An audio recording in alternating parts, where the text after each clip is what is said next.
Well, we now have further confirmation that it will not be 2023 for Texas and Oklahoma to join the SEC, and this time it comes from ESPN of all places. Welcome into the channel. I am John Kurtz. Here on this channel, we talk college football all week, and it's from a Big 12 slant. This is a Big 12-centric channel. I go live on Wednesdays and Sundays. Please consider subscribing if you have not already. Today, we're going to talk about a podcast, an interview that the head of ESPN did. It comes from the unaffiliated sports media podcast of Richard Deitsch of The Athletic. We talked to Jimmy Pitaro of ESPN about the prospects of a lot of things, and we have further details on TV contracts upcoming for the Big Ten and the Pac-12 here in this video as well. But obviously, most of us are focused on the Texas and Oklahoma piece of this. So let me read straight from an article that recaps some of the comments here from Pitaro. It says the Big 12 will be the home of the Oklahoma Sooners and Texas Longhorns for a few more seasons if a top ESPN exec is to be believed. In an interview with The Athletic's Richard Deitsch on Deitsch's unaffiliated sports media podcast, ESPN Chairman Jimmy Pitaro reaffirmed that Texas and Oklahoma will indeed remain in the Big 12 until 2025. So we're not even talking about 24. This is 25.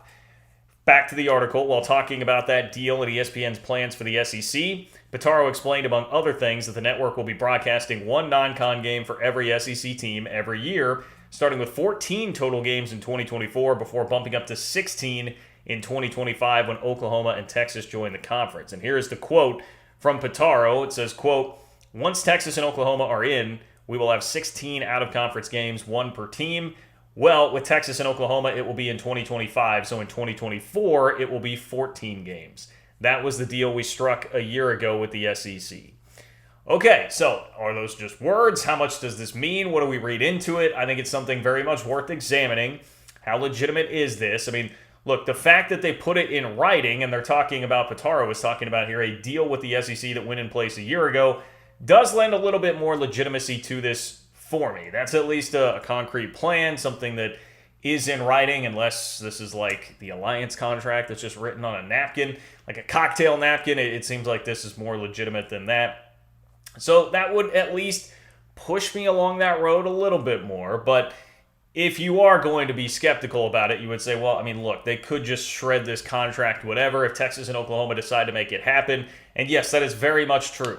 I mean, we've seen this type of thing go down before. Obviously, there were deals in place with the Big 12 and Texas and Oklahoma decided to leave, thus the pickle that they're in here about 2025 and whether or not they can get out early. You could tear the contract up if you wanted to. You could renegotiate things because it would be great for ESPN if that happened. ESPN is not going to complain if they have to redo something because Texas and Oklahoma are coming earlier. You heard the inventory talk there. If they all of a sudden have 2 extra games involving Texas and Oklahoma as a part of their inventory, great. I'm sure they would love to have that with Texas and Oklahoma backed by the boost that the SEC would give them. So, yes, if you want to be skeptical, it absolutely could be changed here. But again, the fact that this was in writing, and in writing a year ago, is a part of this that makes it really intriguing to me as far as how much legitimacy there is to it. And I know you could look at that and say, well, John, I mean, the fact that it was a year ago, like what water does that actually hold right now? Well, a year ago, everybody was talking about 2023. Everybody was talking about, Texas and Oklahoma, they'll be gone sooner.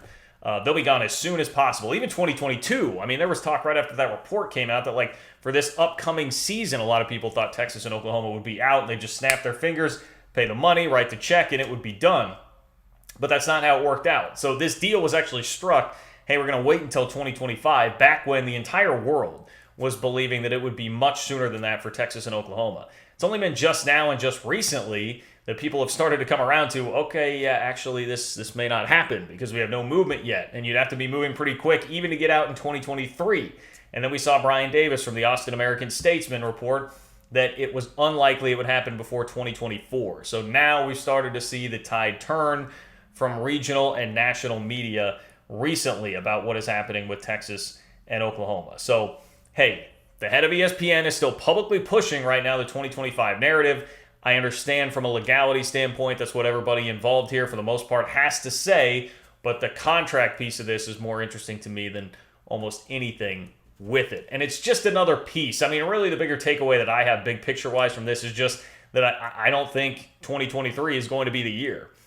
Everything that we're seeing right now publicly is pushing the can further down the road, kicking the can further down the road. So I still think, hey, that new deal starting in 2024 with the SEC and ESPN it would make a lot of sense for Texas and Oklahoma to figure it out by then. But I still think, and this is great news for all of you fans of BYU, Houston, Cincinnati, UCF, I still think it's looking very unlikely that they would get out before 2023. And we are probably going to have a 14-team season for this league, which would be great. I mean, that'll be great for almost everybody involved, sans Texas and Oklahoma. Now, the other part of this interview that might be of interest to those of us that are Big 12 fans would be comments about the Pac-12 TV deal forthcoming and then the Big 10 TV deal forthcoming and where ESPN sits as far as that is concerned. So here is Pitaro. He said, as for the Pac-12, Pitaro added, quote, is there less inventory because of ESPN's deal with the SEC? Of course there is, but there's plenty of room, and we're pursuing both conferences, referring to the Big 10 and the Pac-12. Quote, we are absolutely pursuing both. Each conference deal is handled on a case-by-case basis. When we did the SEC deal, no one at ESPN said we are walking away from the other conferences. Honestly, doesn't really tell us a whole lot about what's going on with the Pac-12, other than ESPN does still have some legitimate interest there. The Pac-12 obviously has been fading. They did not pay out very much money at all for the last fiscal year. They've had their financial struggles. The Pac-12 network has really struggled. Did get a boost with Lincoln Riley, but they've struggled on the field as well. ESPN still seems interested, at least on some level, to the inventory of the Pac-12. Now, if you're the Pac-12, getting multiple partners involved here, multiple bidders involved, obviously is going to drive the price up and be better for you. But you want ESPN. You want the four-letter network to be involved in there somehow if you're the Pac-12. And then with the Big Ten, here is what Pitaro said.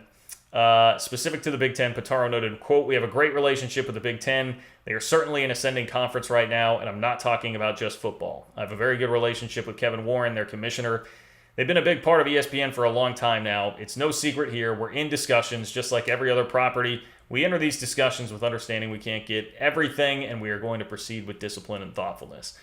So, again, a lot of the reports around the Big Ten have been that they're going to get a $1 billion TV deal, which would almost double what the payouts are right now, start pushing them closer to $100 million per school, which is crazy money. Fox obviously is heavily involved there. The interesting part to me about the Big Ten negotiations is the fact that a couple weeks ago, a month and a half ago, we were starting to see it trickle out that, like, hey, this could be coming real soon. Like, it was expected, I think, that it would be announced by now, and it still hasn't been. But nothing's going to change if the Big Ten's getting a monster deal. Whether it's $1 billion or not, it's going to be a monster deal. ESPN will be a big part of it. But interesting comments there from Jimmy Pitaro as we continue to monitor one of the biggest stories in the Big 12 right now, which is simply when are Texas and Oklahoma actually going to leave? There's been so much speculation about that, and this is just another clue that I think we're going to get that 14-team year in the Big 12, which will be great news for this channel. My goodness, that would be great news for this channel. So certainly I am pulling for it. Hey, if you haven't subscribed to the channel, please do consider doing so. Click the bell so you know every time content comes out and every time I'm going live, which again, Wednesday and Sunday nights, about 7 to 7:30 in that window. I need to check what you guys weighed in on that poll as far as what you want for a specific time set, and I will make sure and get that information to you as soon as possible. Tell your friends about the channel. If you have Big 12 fans, college football fans in your life that you think would enjoy this channel, I would very much appreciate it. And if you want to support the channel, you can do so on Venmo. It's John-Kurtz-4 there. Take care, guys, and I will talk to you soon.